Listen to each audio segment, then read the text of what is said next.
Okay, so sitting in a meditation position, relaxed and yet alert.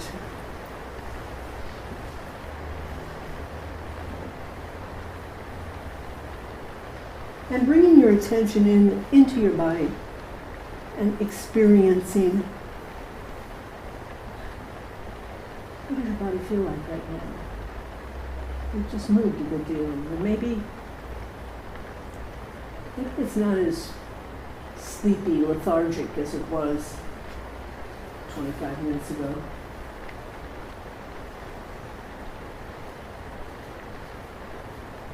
Noticing the sensations that are present in your body.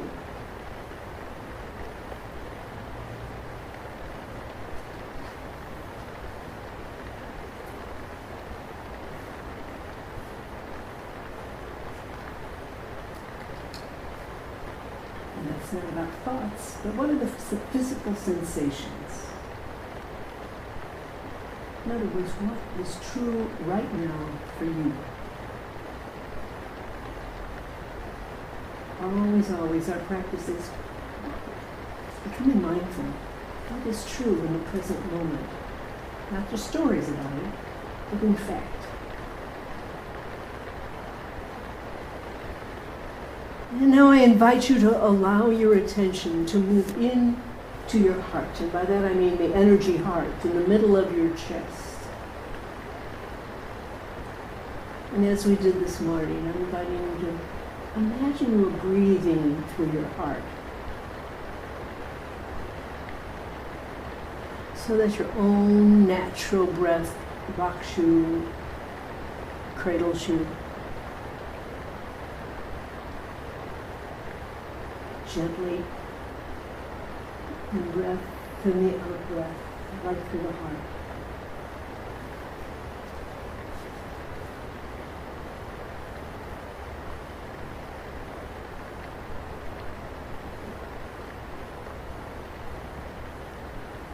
And continuing to stay in touch with the sensations, the rocking and the cradling of your breath in your heart.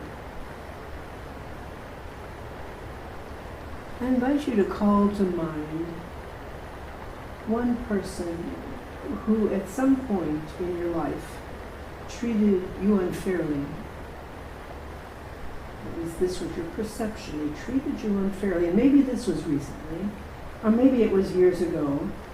And it's a good idea not to take the person who has treated you most unfairly, but to start more gently, maybe, if you can. Someone who treated you unfairly, who caused you pain. And seeing if you could hold the image of that person in your mind and in your heart.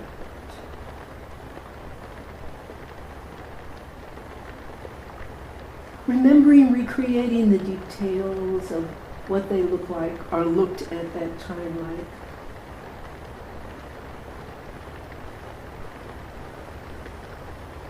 If you remember, if there was one particular occasion, and maybe you remember, what were they wearing?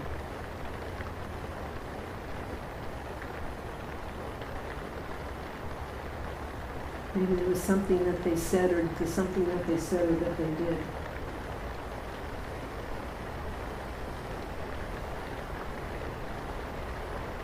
Now looking into this person's eyes, just looking into their eyes, not moving into stories anymore.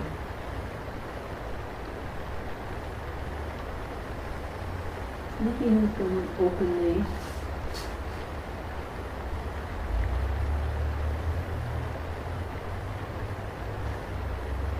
making an effort to withhold judgment.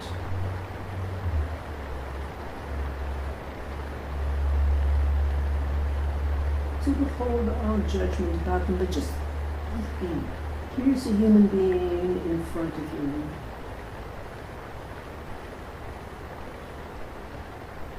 Seeing if you can recognize that this person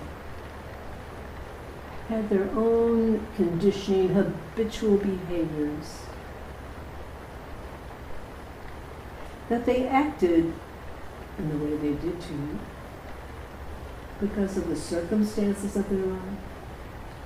And maybe you know the circumstances of their life, or maybe you don't.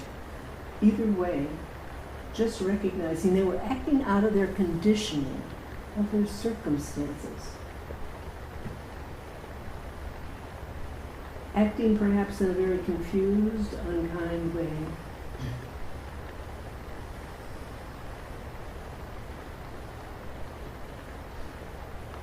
But seeing if you can truly recognize that whatever it was that they did, they wanted to be happy.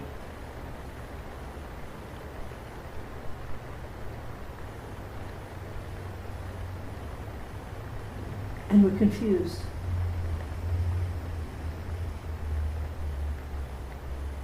They had a very different understanding. Maybe a wrong one that couldn't bring happiness. They had a very confused understanding about what happiness and how to achieve it.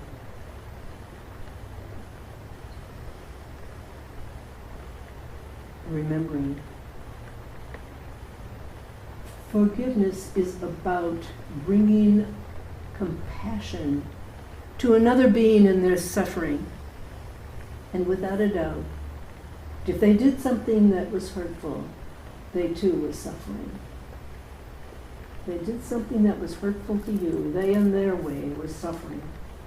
And forgiveness is about bringing compassion, that is a regard for their suffering. But it doesn't mean to condone the act. It doesn't mean that the act was okay, the act of a hurtful action.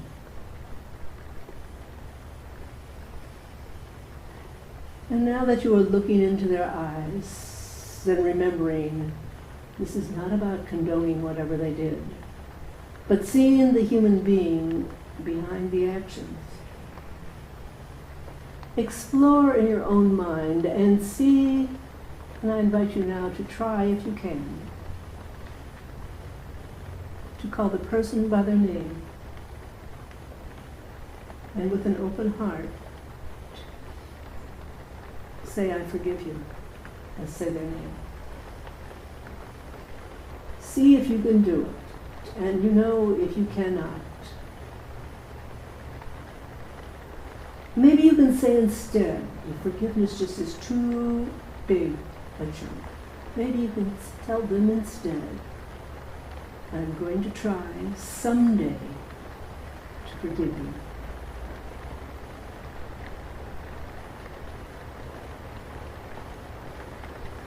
Let those words resonate within. Either the forgiveness or a statement of your intent to forgive.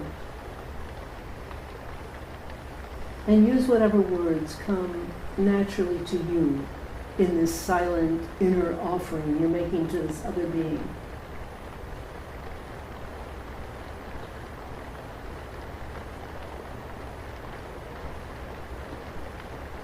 Your own words of forgiveness are your intent someday when you're able. You'll work in that direction.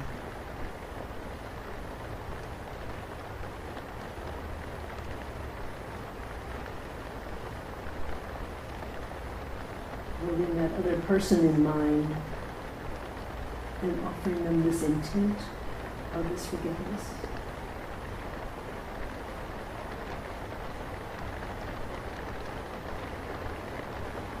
And as you speak, I don't want to rush things.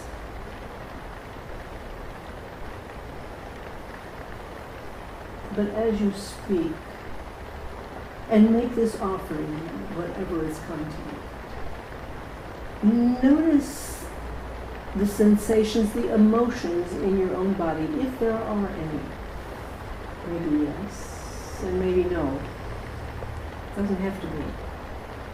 No right and wrong here. It's about noticing what your truth is as you make an effort to forgive this other person. Maybe it's an emotion. Maybe something near tears. Maybe not at all. Maybe it's anger, tightness. Don't try to control it. And certainly no judging of what the emotional truth is for you right now. Just continuing and honoring this effort. If you actually feel that you can offer forgiveness, here you are sitting here and contemplating the possibility, honoring that, which is huge. This is taking a step toward laying down the burden. Taking a step toward laying down the burden.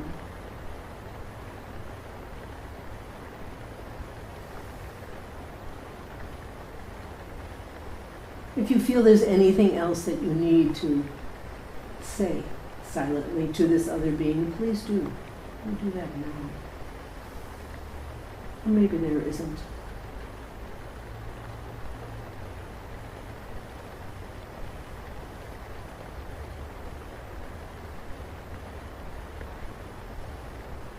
And now recognizing that often the place that our heart is most blocked isn't towards somebody else, but it's toward ourselves. Sometimes it's about harmful things that we have done to others, or something that we haven't done but feel we should have, and has caused harm.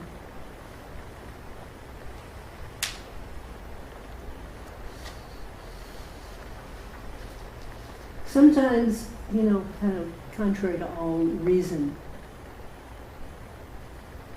we blame ourselves for things others have done to us.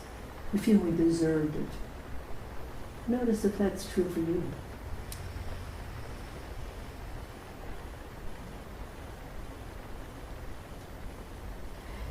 And now try, if you can, to turn toward yourself with a heart that's open in forgiveness. To you, this vulnerable being, which every one of us is. This being who isn't perfect, which every one of us isn't. There's not one human being who is perfect. Knowing that you're not perfect, you never will be perfect. That perfection isn't just in the cards. You're a human being. Recognizing that whatever you hold against yourself, whatever the mistakes or combination of mistakes are ignorance, not knowing better, or just active ill will, whatever they were, all kinds of reasons, these came out of confusion, a lack of clarity and lack of kindness. And right now, trying, if you can, now to bring a clear-sighted mindfulness and kindness and a compassion to yourself, your hurting self, yourself who really wants to be happy. He was on this occasions confused.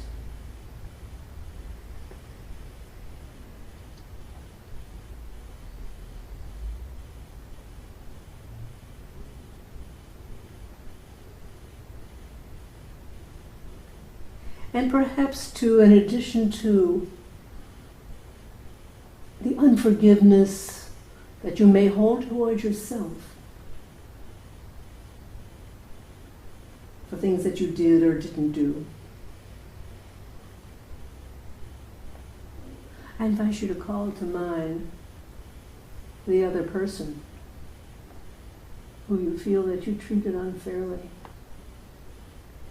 because of something you did or didn't do, for whatever reason, bringing them to mind.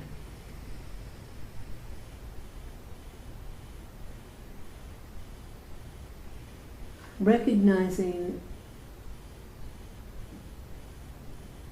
that whatever it is you did or didn't do has a corrosive effect on your own heart, but it is no doubt have an effect on them.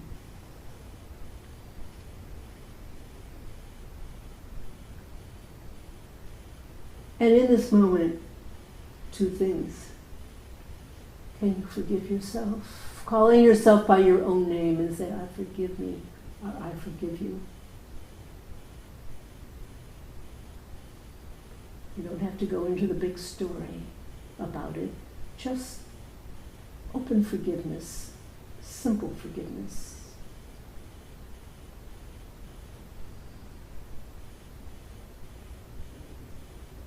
And two, for the person who you feel that you wronged, perhaps you can turn to them and say, I'm sorry.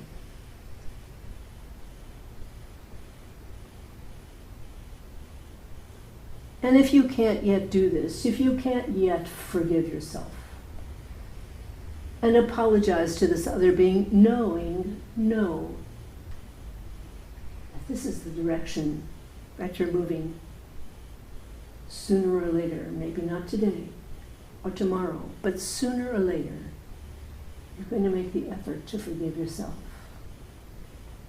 And sooner or later, you'll apologize to this other being.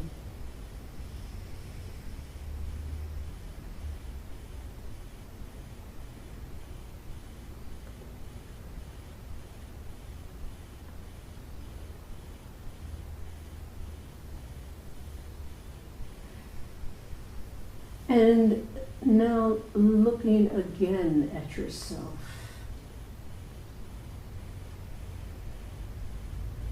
And noticing where you have treated yourself unfairly. Where you've been harsh and unloving and judgmental.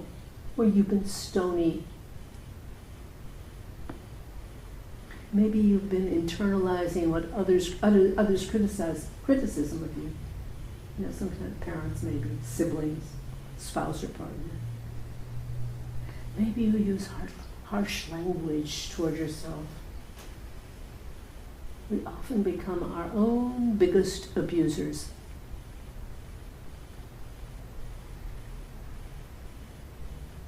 So I invite you right now to silently to yourself.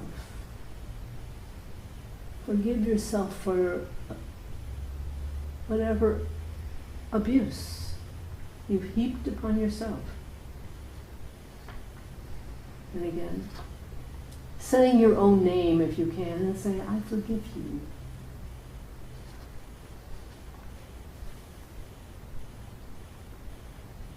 And once again, if you can't forgive yourself, or if you can right now, but recognize realistically you're going to do it again, most of us do. Know that your intention is to be aware, to be kind to yourself.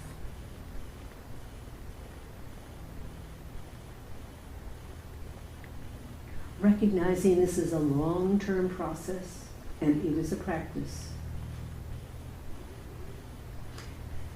And whatever small step you have made now in these last few minutes, you know, it's a small chip. It's like a small chip in the armor around your heart.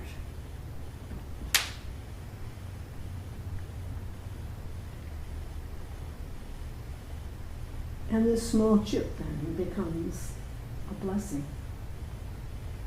It's part of your pilgrimage toward freedom in this lifetime.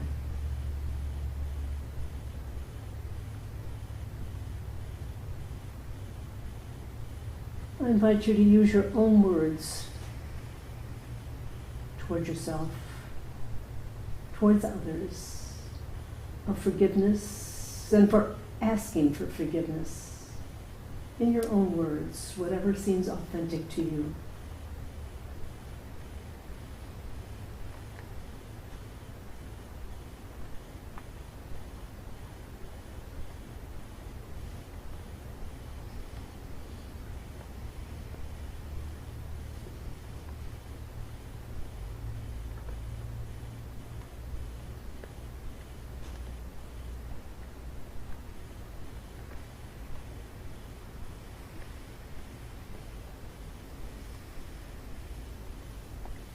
And whenever you feel that those words have come to a natural end, I invite you simply to move into your vipassana, your mindfulness practice, allowing the breath to be the object of your attention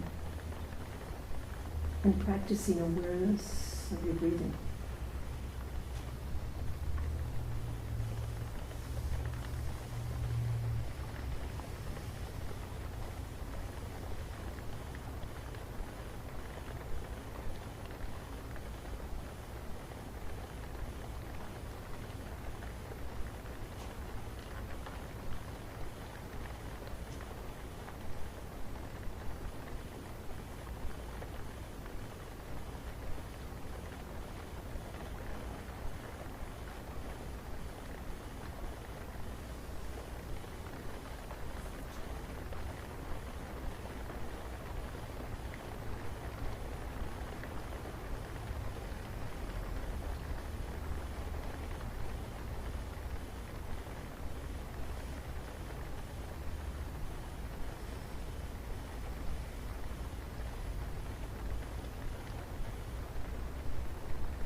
as we work with forgiveness and then as ourselves forgiving others, part of this whole process is looking at those places where we have been perpetrator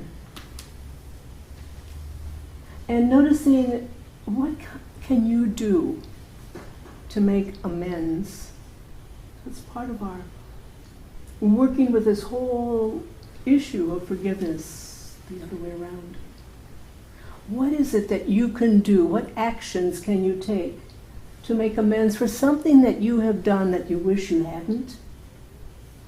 There's no one answer to that, of course.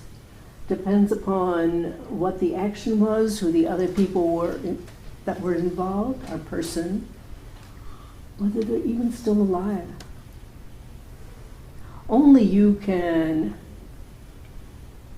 think into what feels to be a good action, an appropriate action for you to take, an action where you're really asking for forgiveness. And it may not be that you go up to the other person and say, remember what I did, son, please forgive me. It may be, but it may not. There are many, many ways of asking for forgiveness, of, you might say, cleaning up, trying to set to rights whatever you have done and feel you shouldn't. Sometimes it's writing a letter, and if they're no longer alive, maybe just writing a letter and having a ceremony, maybe burning the letter at the end, or there are just any number of things that you can do and need to think about. What would be right in this circumstance for you to do?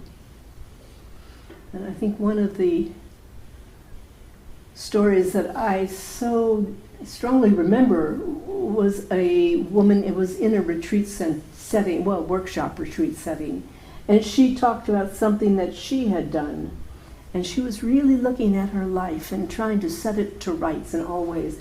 And she'd gotten down to some pretty fine points here. And she told us of a time when she was 13 years old.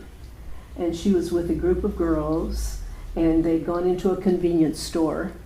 And she lifted a candy bar. She stole it and walked out. Well, as she really looked back on her life, I told her she was really getting down to some fine points if it's a candy bar that she stole when she was 13. But it bothered her. Okay, what could she do to make that right? And she thought about it, and she said she thought, well, she could try to pay for that candy bar, but this time with interest. And then she computed that because she was at least in her mid-40s, maybe early 50s, and it would have been a humongous rate. She decided interest wasn't going to be it. And moreover, she said that the store no longer existed. It had been bought out by a multinational. So what she did was she researched the multinational. And she wrote to the CEO of the multinational. She explained what she had done when she was 13. And she sent a check for, I don't know, 20, 30, 40 to 50 maybe dollars. And she simply, this was her offering of trying to set to right what she had done. And she said that not too long after that, she got a letter. And it was from the CEO. And he thanked her for her letter and her offering. And he said that they were going to, they had contributed her offering to charity. And then he said, thank you for what you have expressed about the candy bar. He said, and I forgive you. And he signed it Bob. And I thought, wow, what a beautiful, beautiful kind of response. And as we seek to make amends in our lives, we might not receive a letter from a CEO signed with his first name and he's forgiving us for what we did. But whatever, it's an unconditional offering. And so it is for each of us simply to look into and see what feels right. But it is important. On this journey to inner peace, it's important to take this kind of action. So in addition to the kind of meditation we have done just now, actions are important as well. So leaving you right now with that thought. Let's do walking meditation. I'll ring a bell when we're ready to come back.